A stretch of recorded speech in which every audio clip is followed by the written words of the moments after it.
Quand on est dans cette démarche-là, et regardez la démarche, elle est sur le diaporama, c'est déjà 3 éthiques qu'il faut avoir en tête en permanence quand on crée une action, quand on veut faire quelque chose, mais ce n'est pas uniquement du jardin, c'est pour ça que je disais, c'est pas du jardinage, la permaculture, ou de la culture même, ça va au-delà de ça, ça va, si vous voulez créer une association, si vous voulez créer une entreprise, si vous voulez créer un bâtiment, si vous voulez créer un espace, si vous voulez faire un événement, si vous voulez même faire un repas chez vous, c'est avoir ces 3 éthiques toujours dans la tête pour réfléchir aux impacts que votre action va avoir et essayer de les diminuer au maximum. Et des solutions existent.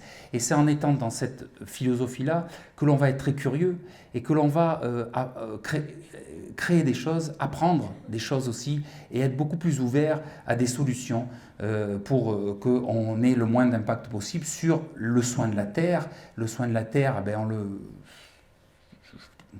va pas en parler énormément. Tout le monde, maintenant, on allume la radio, la télé, on écoute on voit très bien qu'on est dans quelque chose qui est assez dramatique en termes de l'érosion écologique que l'on a mis en place depuis un certain temps, depuis quelques décennies. C'est compliqué aujourd'hui sur la biodiversité, sur les érosions. Là, on est en train de se rendre compte qu'il y a 80% d'insectes volants qui ont disparu en l'espace de 15 ans. Vous imaginez 80%, ce que ça représente. Alors quand on dit ça, nous, on n'a pas l'air d'être touchés, mais il faut savoir que c'est toujours inféodé à une chaîne alimentaire particulière. Ça veut dire qu'aujourd'hui, il y a 35% d'oiseaux qui ont disparu. Voilà, ça c'est la réalité. Et nous, on est quoi là-dedans? On est un maillon de ces chaînes alimentaires. Alors on est des super prédateurs, c'est évident. Donc on a l'impression qu'on va tout dominer. Mais c'est aujourd'hui quelque chose qu'il va falloir se repositionner en tout cas dans ce que l'on est et ce que l'on croit être pour devenir beaucoup plus humble. Comme Claude Lévi-Strauss disait avant de se respecter, soi-même de respecter l'espèce humaine, il faudrait respecter toute once de vie qui est autour d'elle, quoi. Et ça c'est important parce que prendre soin de la terre, c'est prendre soin de tout ce qui nous rattache à la Terre. Et la Terre, c'est certes une planète, mais c'est aussi le sol. Et le sol, aujourd'hui, on est complètement dehors-sol. Et donc, on a une érosion du sol qui est extraordinaire. On est toujours sur une hémorragie de la disparition des sols, et notamment en France, particulièrement en France. 26 mètres carrés par seconde disparaissent en France de sol, alors que sans les sols, nous aujourd'hui, nous sommes l'espèce humaine est rattachée à ce sol fertile. Donc ça veut dire que si on est hors sol, à un moment donné, il va falloir trouver aussi des solutions et donc essayer quand on passe à une action, en tout cas, de questionner cette problématique de la biodiversité, du sol, du réchauffement climatique, des énergies qu'on va utiliser, notamment des énergies extractives qu'on utilise encore énormément.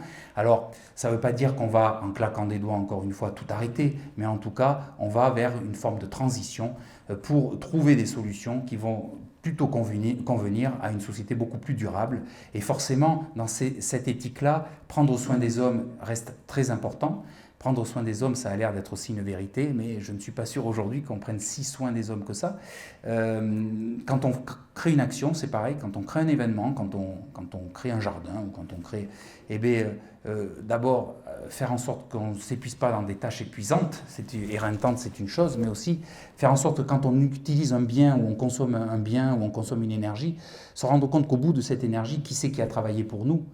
Et comment avoir une conscientisation de nos esclaves qui travaillent pour nous pour avoir de l'énergie notamment. Aujourd'hui, que ce soit le gaz, que ce soit le plutonium, que ce soit même forcément le pétrole ou même le sable, bien que le sable, ce ne soit pas tout à fait la réalité, et, malgré ce fait-là, il y a des pays où il y a une érosion énorme de biodiversité à cause du fait qu'on puise le sable, je pense au Maroc notamment, sur des plages qui sont justement avec une biodiversité extrêmement sensible qu'on dégrade énormément pour construire. Se poser la question toujours, qui c'est qui est derrière ? Qui c'est qu'on exploite pour arriver à ça ? Aujourd'hui, qui c'est quels esclaves on a derrière pour arriver à avoir le confort de vie qu'on a aujourd'hui. C'est ça, toutes ces réflexions qu'on doit se donner. Prendre soin des hommes, c'est pas prendre soin uniquement des hommes qui sont autour de nous, c'est prendre soin d'une communauté qui s'appelle l'humanité. Et ça, c'est important. Donc, cette philosophie-là, prendre soin des hommes, cette éthique-là, elle est à toujours à prendre en considération.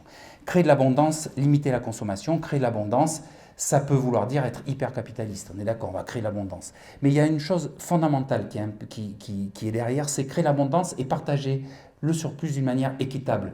Je ne suis pas sûr que dans nos sociétés ultralibérales, on soit sur le partage équitable. Donc là, c'est une notion fondamentale. Je vous ai dit que ça allait être politique un peu ce soir. C'est ça, la permaculture, c'est des enjeux très sociétals et très politiques. Donc c'est créer de l'abondance, on est capable d'être efficace dans ce que l'on fait, on est capable de créer de l'abondance parce qu'on ne va pas faire du mal aux hommes pour qui on va justement pouvoir bénéficier de cette abondance-là. On ne va pas prendre plus à la terre que ce qu'elle va nous donner. Donc on va prendre soin de la terre. Et puis on va limiter la consommation. Parce que de toute manière, quoi que l'on vous dise aujourd'hui, si on veut se sortir des ornières de ce que je viens de dire avant, biodiversité, le sol, il va falloir limiter sa consommation. Il va falloir revenir sur de la relocalisation, il va falloir travailler sur les territoires, réellement. Il va falloir faire de la plus-value en permanence, il va falloir redonner confiance au territoire, il va falloir s'armer ensemble les uns avec les autres, et surtout, notre confort, il va falloir le relativiser à un moment donné. Donc forcément, quand on dit ça, ça fait toujours peur, mais il y a des solutions pour le relativiser, pour faire en sorte qu'on puisse limiter la consommation et se sortir aussi de cette volonté première d'un système qui fait qu'il faut qu'on consomme énormément pour que la croissance soit là et que la croissance fasse le bien absolu à tous. On voit très bien que les différences sont énormes aujourd'hui et que l'injustice sociale a pris le pas depuis longtemps sur la justice sociale. Donc il va falloir trouver un autre paradigme. Donc c'est ça les 3 éthiques de la permaculture. Une fois que je vous ai dit ça, on trouve des solutions. Enfin, je vais essayer de vous montrer quelles solutions parce que nous allons ce soir effeuiller la fleur de la permaculture et à chaque pétale, je vais l'illustrer par une action dont j'ai été acteur ou je suis acteur. Tout ça pour vous dire qu'un citoyen avec d'autres peut, alors ça c'est très prétentieux ce que je vais faire ce soir, mais je l'assume complètement, peut d'une manière simple être acteur du changement. Je vais peut-être me planter ce soir, mais en tout cas, je veux faire ce pari de se dire, il y a 7 pétales, donc il y a 7 axes. Ces 7 axes, j'ai des actions derrière que j'ai menées ou que je mène aujourd'hui qui sont sur ces axes-là. Tout ça pour dire qu'on peut chacun le faire. Et si aujourd'hui dans cette salle, il y a à peu près une 50aine de personnes ici, si dans cette salle, avec l'énergie qu'il y a, avec les connaissances qu'il y a, tout le monde, avec toute la connaissance que vous avez, avec les compétences que vous avez, avec le savoir-être que vous avez, c'est une force démultiplicatrice. Et dans les principes, un des principes de la permaculture, c'est l'effet papillon, c'est d'une petite action, aussi petite soit-elle, nous allons faire énormément de choses et nous allons propulser énormément de choses. Et c'est pour ça qu'il va falloir passer à l'action. Il va falloir passer à l'action ensemble pour arriver à être crédible, mais surtout à transmettre.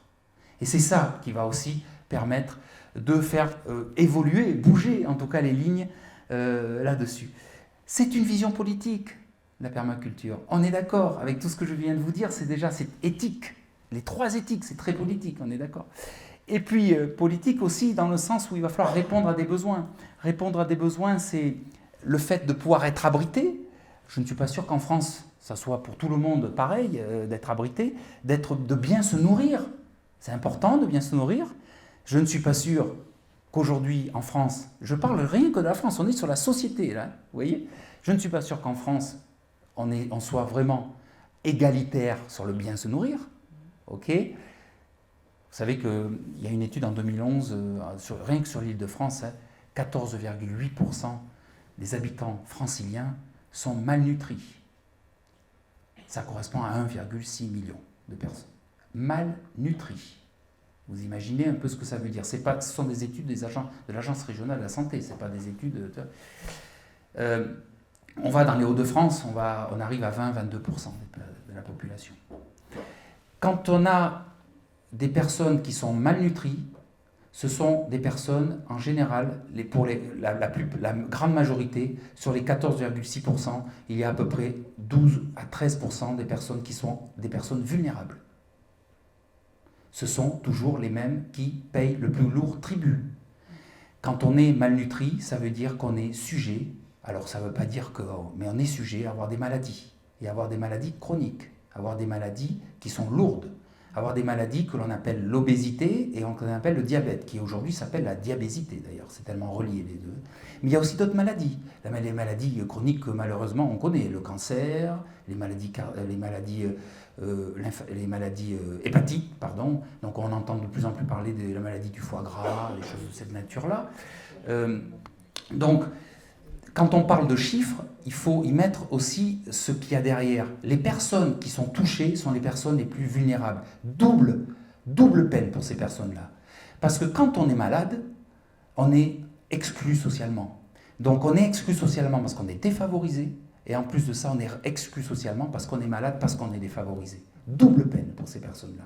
Il va falloir vraiment être dans une communauté un peu solidaire pour se sortir de cette ornière, parce que là on est dans une véritable ornière. Et l'alimentation, et quand on parle de vie nourricière, et quand on parle d'alimentation, eh bien c'est là qu'on va pouvoir toucher des choses. Pourquoi? Parce que les études, elles servent à ça aussi, elles servent à questionner, mais aussi à avoir des réponses derrière. On sait aujourd'hui, pour nous en avoir coordonné, mais aussi il y a d'autres scientifiques qui ont coordonné des études, que des personnes vulnérables qui, rien que le fait qu'elles touchent un jardin, qu'elles puissent produire dans un jardin en ville, ont un changement comportemental alimentaire. Changement comportemental alimentaire, ça ne veut pas dire que leur alimentation va changer de tout au tout, mais la conscientisation de leur alimentation change. Mais rien que ça, il va y avoir une consommation qui va changer. Cette consommation-là, elle va être bénéfique en termes de santé. Et je peux vous dire que la santé, ce n'est pas uniquement pour les personnes, c'est aussi des enjeux politiques. La santé publique coûte très cher. Donc, il faut que cette communauté qu'on a, cette communauté, puisse vraiment réfléchir sur ces questions-là. Plus on va créer de l'abondance du fait même d'autoproduire, et surtout dans les villes, parce que c'est dans les villes où ça se passe, pour tout le monde, et particulièrement pour les personnes les plus exposées, les plus exploitées par le système, qu'on dit défavorisées parce que c'est plus facile, c'est plus joli de dire défavorisées, mais qui sont réellement exploitées, puissent pouvoir changer leur comportement alimentaire et ne plus être peut-être moins exposés à l'ornière de la santé. Et forcément aussi à l'ornière économique, parce que l'autoproduction est une véritable économie aussi, qu'il ne faut pas négliger. Quand on consomme, quand on produit ses propres légumes, ce que l'on a produit et que l'on va consommer, c'est ce que l'on n'achètera pas, et ce qui fera aussi qu'il n'y aura pas les taxes autour que l'on va acheter. Donc ça va être une plus-value économique pour les personnes. Sans oublier aussi l'économie du bien-être et l'économie de la santé, qui est quand même important. Donc vous voyez que bien se soigner, c'est important, et bien se soigner, il faut d'abord se soigner soi-même pour pouvoir aider les autres, être bien soi-même pour pouvoir être bien avec les autres, c'est important. Mais surtout, quand on se soigne pour soi-même, il faut toujours, ce que je vous dis là, c'est extrêmement présomptueux, attention. Après, vous pouvez me flageller sur la place publique si vous voulez. Mais enfin, des fois, je le fais un peu exprès pour voir comment le débat peut s'amorcer. Bien sûr que tout est à relativiser dans ce que je dis, mais en tout cas, c'est mes convictions. Depuis 30 ans que je fais des actions et que je mène des actions, c'est mes convictions que j'ai. Elles sont sûrement tout à fait discutables, et je suis tout à fait prêt à les discuter, d'ailleurs, ce n'est pas un problème, mais que le bien se soigner, ça veut dire que quand on a la possibilité de bien se soigner, il faut penser aussi pour permettre d'aider ceux qui sont autour et qui ont besoin aussi de se soigner. C'est prendre par le soin que l'on a à aider ceux qui ont besoin d'être bien aussi. Et c'est ça aussi la permaculture et la philosophie. C'est être solidaire des uns et des autres, et surtout être bien soi-même permet d'être mieux avec les autres. Mais si on veut se soigner uniquement pour être bien que soi-même, on reste dans une forme d'une bulle individualiste qui ne va pas servir la société. Vous voyez ce que je veux dire? C'est exactement pareil par rapport à sa propre consommation. Si on va uniquement pour dépenser de l'argent à consommer des choses qui font que ça va exploiter des gens encore plus à côté. Je ne suis pas sûr que ce soit ça la permaculture. Donc vous voyez, c'est toujours prendre en compte réellement politiquement nos actes, nos choix, nos façons d'être, nos façons de consommer. Tout ça, il faut le retraduire. Il va falloir consolider la coopération et reprendre confiance en soi et redonner confiance à autrui. La notion de confiance, on en a parlé tout à l'heure avec les jardiniers, c'est super important. Parce que on est beaucoup sur la méfiance encore. Hein. C'est facile, c'est des réactions qu'on a. Hein. Mais quand on commence alors ça ne se décrète pas la confiance, ça se construit. Mais quand on commence à travailler sur des notions de confiance, on va apprendre beaucoup des uns et des autres. Et d'apprendre beaucoup des uns et des autres, on va être en altérité. Et être en altérité, c'est pas être en désaccord et en chien de faïence, en regarder l'autre en chien de faïence, c'est être en altérité, c'est accueillir du mieux possible l'autre pour en faire une force et non pas une faiblesse, et ne pas appuyer sur l'autre pour en faire sa propre force. Donc c'est ça, prendre confiance et redonner confiance. Et redonner confiance et redonner confiance en soi. Je ne suis pas sûr aujourd'hui qu'on ait beaucoup confiance en soi, hein, qu'on ait beaucoup confiance en nous. Il faut avoir confiance. Il faut reprendre confiance pour justement transmettre et que les personnes puissent, à côté de nous, et nos enfants aussi, avoir confiance. Avoir confiance que le monde qu'on a aujourd'hui, il n'est peut-être pas... Voilà, il a quand même pas mal de problématiques, mais il faut avoir confiance pour qu'on puisse réparer, couturer ce monde ensemble en étant sur des choix, en étant sur des valeurs, en étant sur les valeurs de solidarité, de respect, sur des valeurs intrinsèques à l'humanité, sur les valeurs de coopération, ce qui est d'ailleurs une autre